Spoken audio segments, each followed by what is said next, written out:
Good morning. Happy January morning in Oregon. It's 39 degrees. I'd usually be doing the intro outside, but it is freezing and wet out there. We're taking a tour of Nubworks today and gonna get an idea what goes on behind the scenes to make custom intake manifolds and all kinds of wild stuff. So stay tuned and see what we can do. Thanks for watching.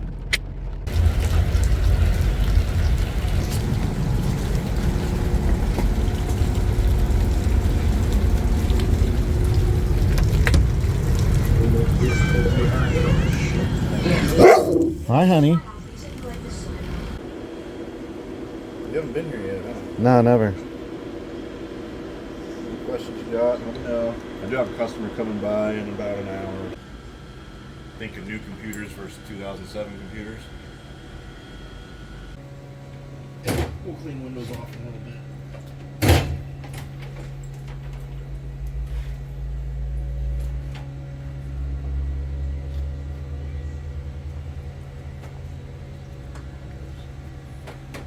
That's op one.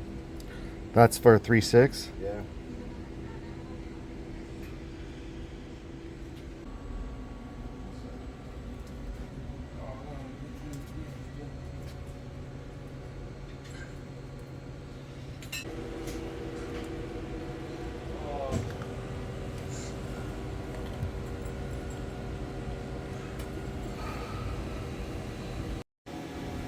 All right, so what kind of a machine is this? This is a vertical mill. Haas VF1. This is an 07, and I acquired it when I bought the shop. And then this screen is actually the bastard software for the Haas's. A lot of people shit on Haas. Not a real machine, not a real machine, but they make parts, so it doesn't matter. And it's a machine I can afford, so Yeah. you deal with what you got. But 07 VF1. Is there a VF2? VF2, 3, 4, So does the number 6, 8, 12. does the number delineate the size or just the? Yeah, bigger the number, Okay. bigger the... VF2s are probably the most common because they're, you know, they get a 30-inch travel. This only has a 21 inch in X and 16 in Y or something, 16 in Z. And my Y, well, with these giant vices, these are So this is only a 3-axis. correct. Okay. So that's op one of the VR6 plate. I don't even check the parts anymore. The only thing I check is O-ring depth, made sure my hole was deep enough, look at the threads, and I have everything dialed. And then why do you do the brush finish like that? Because when I leave it a machine finish, any little nick or time you set it on a workbench, it just shows an imperfection. So it kind of just gives it a Barrier. yeah, and it doesn't get seen anyways. But they don't stay shiny for. They look shiny when they're out here on a workbench for a few days, but after sitting on a workbench, they start getting duller and duller and duller. Right. So kind of just dole it out. And that all starts from this bar stock. Oh, here we go. Yep, 1x3. And how much is that a foot? I don't remember. 1, 2, 3, 4, 5, 6, 7. 7 tools to do that off right there. So to go from this here, this flat bar stock, to this with the holes is 7 different tool changes. Wow. And it takes how long? Last run was 26 minutes. I'm not trying to haul ass or anything, so I'm just doing conservative programming. I only have 7,500 RPMs, and the smaller the cutter, the higher RPMs you need Oh, okay. because of surface footage. Yeah, so 7,500 I can only program as surface footage will let me on a small cutter. Got it. So like the end mill for the O-rings, I mean that wants to be turning at like 15,000 if I can. Wow. But I can't be that, so I got to cut my feed down. Push it too hard, then you got a whole Feeds and speeds. scrap pile of stuff.